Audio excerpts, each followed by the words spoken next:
अभी हम तिल साफ करेंगे। तो अच्छे से क्या तिल साफ करें। हम गुड़ को साफ करके फिर भूनेंगे। उसके बाद गुड़ को मेल्ट करेंगे, उसके अंदर तिल डाल देंगे और फिर बन जाएंगे हमारे तिल कुटे। तो मतलब आदमी को बुखार भी और आदमी को व्रत भी रखना है। मिलते हैं साफ करने के बाद ये तिल और तिल कुटा बनाने के बाद तिल कुटा बनाते हुए आपको दिखाएंगे। और मम्मी ने कर लिया साफ, चलो अब इसे भूनते हैं। Hello friends, Radhe Radhe. कैसे हो आप? आई होप आप सभी अच्छे होंगे। और ये वीडियो है सकट चौथ का, पर मैं इसको एडिट नहीं कर पाई, तबीयत ख़राब थी इसलिए। और अभी मम्मी इसको प्लेट में डाल के और इसी कढ़ाई में जो है गुड़ मेल्ट करेंगी। उसके बाद तिल डाल देंगी। उसके बाद हमारा तिल कुटा रेडी हो जाएगा। उसके बाद हम पूजा करेंगे। और फ्रेंड्स, इसलिए ये वीडियो लेट आ रहा है 2 दिन सकट चौथ के बाद। और मैं अब बना रही हूँ तिलकुटा।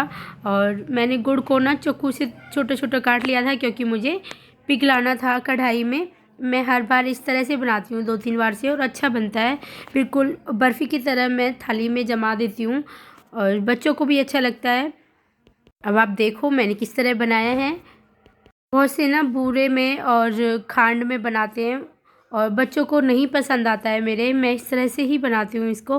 और ये व्रत बच्चों के लिए ही रखा जाता है, तो बच्चों की पसंद की चीज़ होनी चाहिए। मैं इस तरह से ही बनाती हूँ हर बार, और आप भी इस तरह से बनाना, बच्चों को बहुत पसंद आएगा। अब गुड़ बिल्कुल अच्छी तरह से मेल्ट हो चुका है, पिघल चुका है कढ़ाई में। और अब मैं इसमें जो मैंने तिल भुने थे और मिक्सी में मैंने पीस लिए थे, उनको ग्राइंड कर लिया था, क्योंकि मेरे पास ना मामदस्ता नहीं है जो इसे कूट लो, कुछ नहीं था, तो मैं मिक्सी में ही कर लेती हूँ। और जो मैंने तिल पीसे थे वो अब मैं इसमें मिक्स कर दूँगी अच्छी तरह से। एक भी गुठली नहीं होनी चाहिए, और बहुत अच्छी तरह से पिघला के एक जैसा करके फिर मैं इसमें तिल मिला देती हूँ। और आप देखो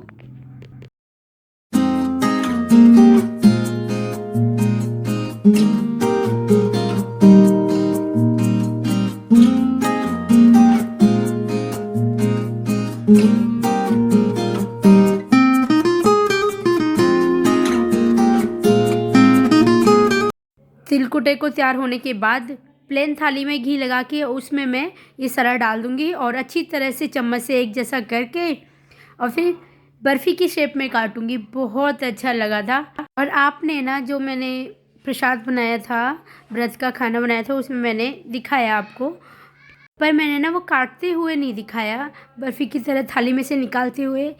वो क्या है ना, तबीयत ख़राब थी बहुत ज़्यादा, मुझे खुद नहीं पता मैं क्या दिखा रही हूँ। बच्चों से कह रही थी बेटा एक बार वीडियो बना दो बेटा, पर ये बच्चे ही बना रहे थे मेरी वीडियो। बुखार में तो हम लोग दवाई लेके ना काम कर लेंगे, पर जो जुकाम और खांसी होता है ना, बिल्कुल पागल बना देता है। ना बोलना जाता है, ना कुछ समझ में आता है, ना सुनाई देता है। मेरा तो बहुत बुरा हाल हो गया था, अब की बार जुकाम में बहुत ज़्यादा तगड़ा जुकाम हुआ था। पर मैं बिल्कुल अच्छी तरह से ठीक नहीं हुई हूँ अभी जुकाम खांसी में, और अभी हो ही रहा है मुझे। और अब मैं तैयारी कर रही हूँ कहानी सुनने की। मैंने चैतन्य से बोला था बेटा पानी दे दे मुझे कहानी सुनने के लिए लोटा भर के, तो वो ही मेरी आधी बच्चे ही तैयारी करवा रहे थे मेरी, ज़्यादातर बच्चों ने ही हेल्प करी थी। मैं यहाँ पे कहानी सुनूंगी, परी मेरे पास ही बैठी रहती है, उसको तो मौका चाहिए कब मम्मी वीडियो बनाए, मैं मम्मी के साथ ही रहूँ और वीडियो में दिखनी चाहिए। इसको तो बहुत ही ज़्यादा चस्का है, इसे कई बार मना करती हूँ बेटा रहने दे, पर नहीं मानती है। छोटी है मैं इसलिए कुछ नहीं कहती हूँ, बच्चे हैं। और अब मैं चौथ माता हमारे उस पे चकले पे बनाते हैं, फिर उसे पूजते हैं। अब मैं वही बना रही हूँ चौथ माता, और फिर कहानी सुनूंगी। जब हम छोटे थे ना, हम भी अपनी मम्मी के साथ, मम्मी जब पूजा पाठ कथा करती थी ना, व्रत रखती थी, तो हम भी अपनी मम्मी के पीछे पीछे घूमते रहते थे। मम्मी क्या कर रही है, मम्मी ये कैसे होता है, पूछा था अच्छी। पर ये बैठी बैठी यही पूछ रही है मेरे से कि मम्मी ये इसलिए ऐसे क्यों बनाते हैं चकले पे। तो वो बातें आप देख भी रहे हो, सुन कि बस बातें चल रही हैं माँ बेटियों की, और कैमरे को सेट कर रही है परी बार बार। क्योंकि ना जो पूजा घर है वहाँ पे जगह नहीं है, ज़्यादा स्पेस नहीं है बिल्कुल भी कैमरा सेट करने की। अब पूजा की पूरी तैयारी हो चुकी है और चौथ माता मैंने चकले पे बना दी है और दीवा भी लगा दिया है। और अब शुरू करते हैं कहानी। चौथ माता की टीका करेंगे सबको। तो फ्रेंड्स, आपको हैप्पी सकट चौथ।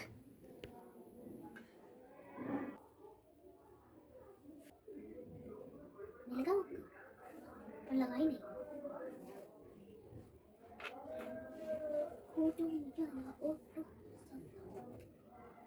तो हार्ड हो गया।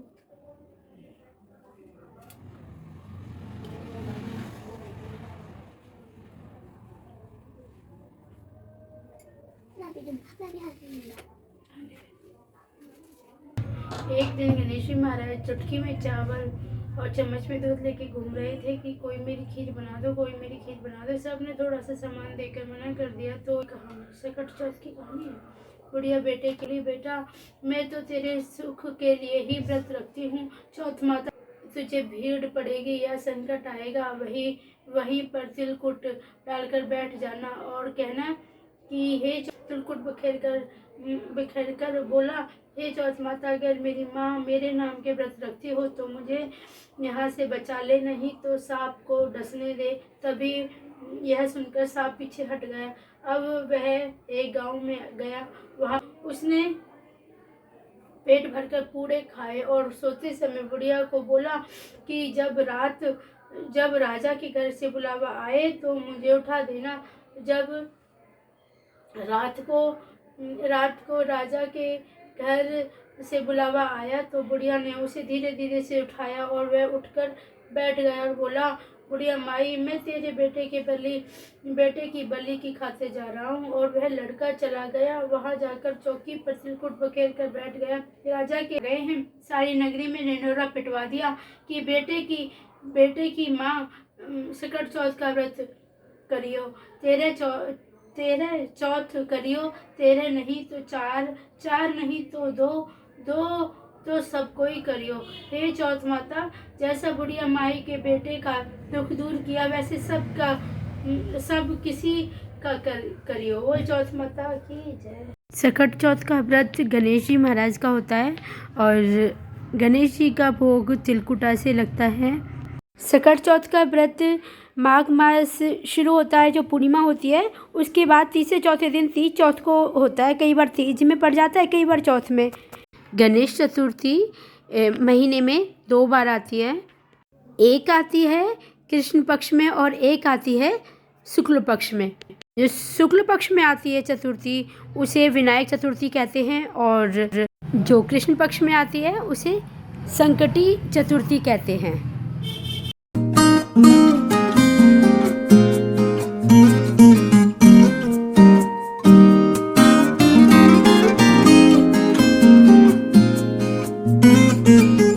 और कथा पूजा करने के बाद अब सूरज को जल देने के लिए आ गई हूँ मैं। और कथा सुनने के बाद सूर्य को जल अर्पण जरूर करना चाहिए।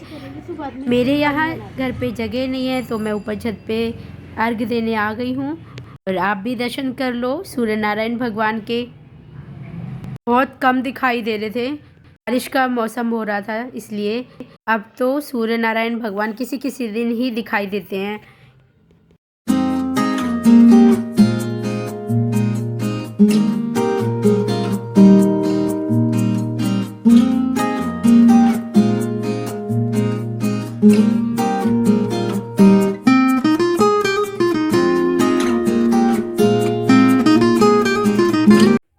हेलो फ्रेंड्स, राधे राधे, कैसे हो आप। और आज है सकट चौथ का व्रत। तो मैंने आज सकट चौथ का व्रत किया है। अभी कहानी कथा पूजा करके अब आई हूँ। जल दे के सूर्य नारायण भगवान को और शाम को चांद को रख दिया जाएगा। और जैसे हम करवा चौथ का व्रत रखते हैं ना, वैसे ही सकट चौथ का व्रत होता है सेम। और जब चांद निकलेगा जब उनको रख देंगे। और मेरी ना तबीयत ज़्यादा डाउन हो रही है, बीपी लो हो रहा है बहुत ही ज़्यादा। और वैसे मेरी पहले से ही हो रही है जुकाम, गले में दिक्कत, और मेरे पहले से ही दिक्कत हो रही है। आँखों से भी नज़र आ रहा है कि बिल्कुल बंद, ऐसे मैं कह रहा है सो जाऊँ। और नींद भी नहीं आ रही है, पर तबीयत बहुत ही ज़्यादा ख़राब हो रही है। और बस अब थोड़ी चाय लूँगी, पूजा मैंने कर लिया है, फिर उसके बाद खाना बनाऊँगी। और फ्रेंड्स मैंने ना, इसलिए मेरी वीडियो भी नहीं आ रही थी, मेरी कम से कम 8-7 दिन हो गए तबीयत ख़राब हुए। और मैंने मीशो से ना कुछ मंगाया भी था, आपके साथ शेयर करना था, वो मैं अब नेक्स्ट ब्लॉग में करूँगी शायद। अगली वीडियो में जब मेरी तबीयत बिल्कुल ठीक हो जाएगी ना, फिर मैं आपको ही साथ शेयर करूँगी कि मैंने क्या मंगाया था मीशो से। ऑनलाइन शॉपिंग करी थी मैंने। तो फ्रेंड्स मिलते हैं शाम को चांद को अर्घ देते वक्त।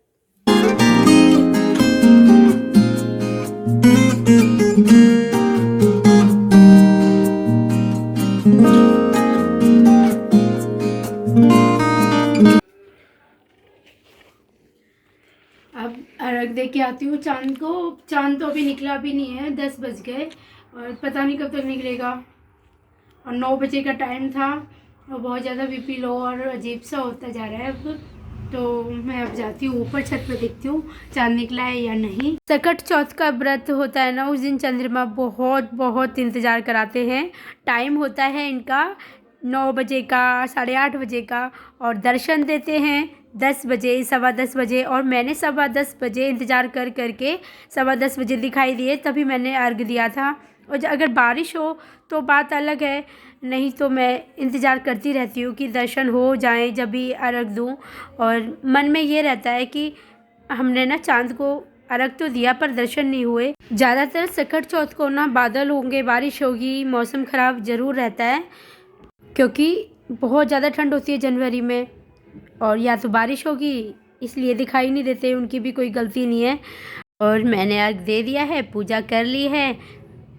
और फ्रेंड्स आपको हैप्पी सकट चौथ दोबारा से। और अगर आपको वीडियो अच्छी लगी हो तो लाइक, शेयर, सब्सक्राइब ज़रूर कर देना। मिलते हैं नेक्स्ट ब्लॉग में, तब तक के लिए बाय बाय, राधे राधे।